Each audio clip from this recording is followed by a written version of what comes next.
领克 Z10是9月份刚上市的领克汽车首款纯电车型，车长超过5米，轴距超过3米，定位是中大型的轿车，集领克汽车全新的设计、全新的技术于一体，开创了领克汽车纯电时代的到来。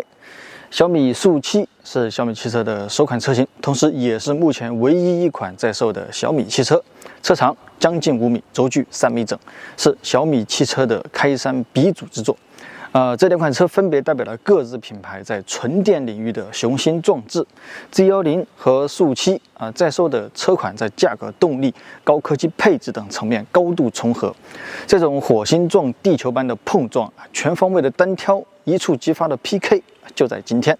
Round 1 Ready Go！ 领克 Z10的具体型号是95千瓦时702公里四驱自驾 Ultra 版。前后双电机总功率达到了惊人的789匹马力，指导价299800。小米速7具体型号是800公里四驱超长续航高阶自驾 Max 版前后双电机总功率673匹马力，指导价299900。两台车的指导价相差100块钱都是四驱版车型。速7先来运动加模式，油门刹车同时踩死，弹射起步，起步瞬间动力释放得很快，几乎就是100%的全部的输出推背感是异常的凶猛，多次测试后最快的一次是3.29秒。Z10驾驶模式同样也是调到运动加弹射起步，将近800匹的马力，从弹开刹车踏板开始就全部爆发出来，感觉就是刚起步就到了60、100，整个驾驶过程车身姿态是持续性的抬头猛冲，最快的一次破百时间是3.57秒。这两台电动怪兽的动力都非常猛，日常驾驶深踩电门后的瞬间都有一种上头的感觉，就感觉电门踏板控制的不是车速，而是肾上腺素的分泌。刹车测试，两台车分别连续重刹3次，速7最短的一次是36.83米，Z10最短的一次是34.61米。相对于自身都超过2吨的体重而言，测试当天气温也超过了35度，刹车的成绩也都是非常优秀的存在。小米速7之前有很多博主赛道测试都出现了严重的刹车热衰减，导致撞车的事故出现。就日常行驶，速7的原装刹车是够用的，再配合高动能回收，用起来是没有问题的。毕竟谁没事正常开会频繁的大脚刹车呢？这样坐着也不舒服。担心刹车不够用的，可以单独花4133块钱选装高性能的刹车片和高沸点刹车油。领克 Z10采用的是大陆的高性能4活塞卡钳和 Brembo 大尺寸前后通风盘。原装刹车系统的硬件配置是顶级的，多次重刹刹车力道都非常强。再结合领克品牌的赛车运动基因，即使是应付赛道的高强度刹车也是没有问题的。Round 2。操控能力的对比，先看硬件配置。相同的是，领克 Z10和小米速7都是4轮驱动都配备有可以软硬调节和高低调节的空气悬架，前悬架都采用的是双叉臂的结构。不同的是 Z10的后悬架用的是集成式多连杆形式，能够更好的兼顾操控性和舒适性。速7的后悬架用的是5连杆形式，能够获得更高的稳定性和平稳性。在常规的过直角弯项目中，两台车的车头响应速度都特别快，转向的指向性都异常的精准，可以很快速的冲进弯道，然后又很快速的刹出来。四驱系统可以提供相比后驱版更高的稳定性，把过弯的极限推得很高，同时车身姿态控制的也很完美。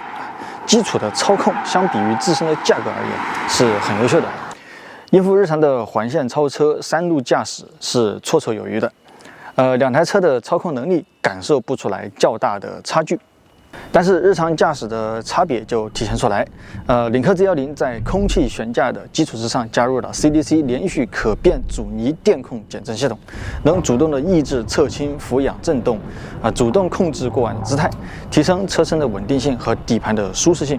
遇到连续的起伏路面，能够很顶的支撑住车体，同时还富有一定程度的韧性。整体是偏硬的调教，也能适当的保障日常行驶的舒适性。车内的乘坐不至于太颠。小米速7虽然有空气悬架，但是减震整体还是很硬的应付下水道井盖高度差比较大的路面裂缝，还有减速带，处理起来就是硬邦邦的。车内的弹跳感比较强。这个级别底盘减震最硬的是特斯拉的 Model 3，小米速7排第2。日常开很挑路面，路况不好，开着坐着就很考验屁股的承受能力，是完完全全的运动取向。两台车的底盘减震开起来的细微差别，建议大家多去试一下。Round 3. 外观层面这两台车型都有无框车门可控的电动升降尾翼颜色鲜艳的刹车卡钳，流畅的车身线条，运动感的营造都很出色。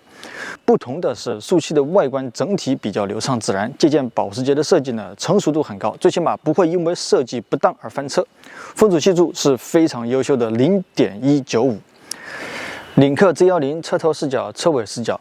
有种概念车的未来科技感，线条流畅，层次分明。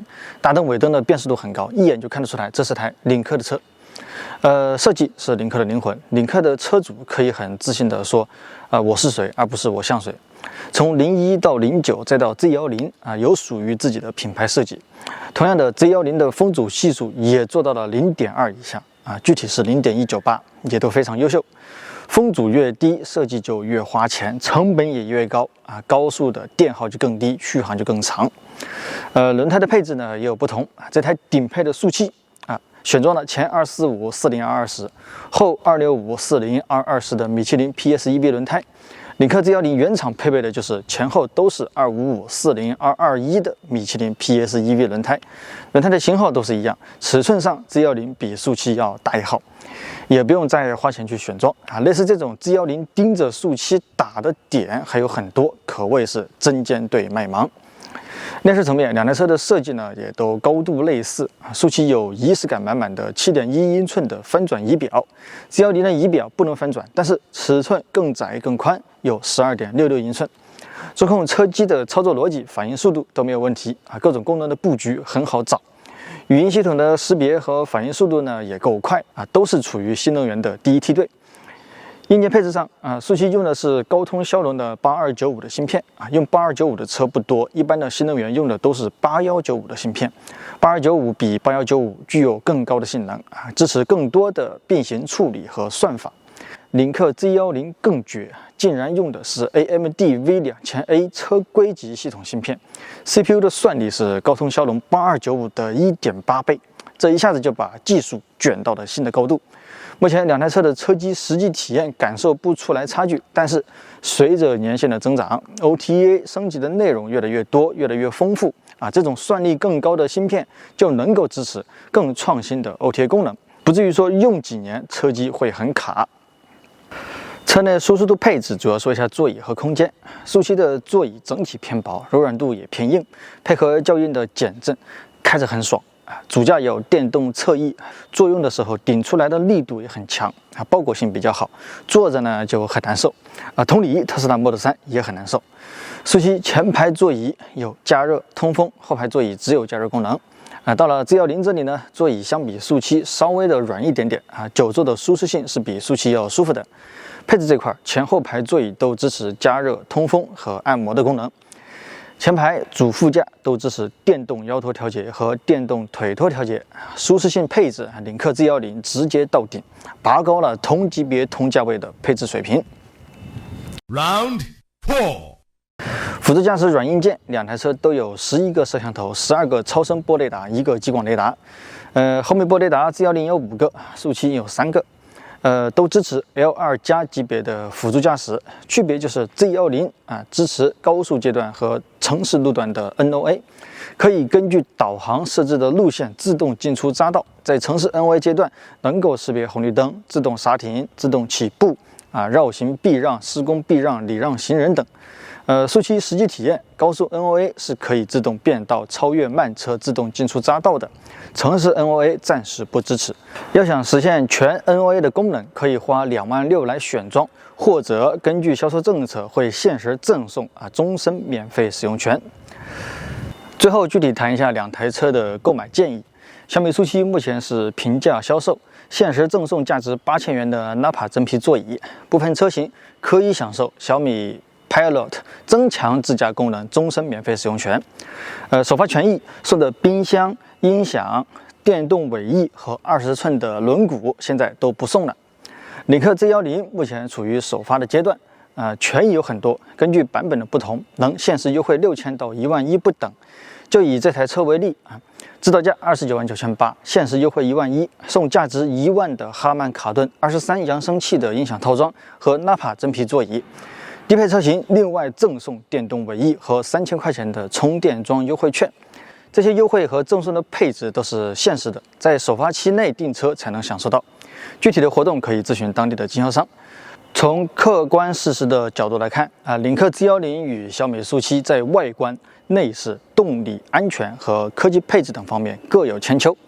领克 Z10在尺寸、内饰质感、行驶和乘坐的舒适性以及部分自驾功能占有优势。SU7呢，完完全全是运动的取向，舒适性有所不足本身配置也足够丰富，只是与领克 Z10相比，没办法各方各面都被压一头。Z10的后发优势就体现出来了。现实的销售政策，价格呢也比较低，性价比更高。对这两款车感兴趣的同学，建议带着我的观点去 4S 店试驾体验。这个级别的车型呢，我们测评中心基本上都测完了。下一期超级大横评，敬请期待。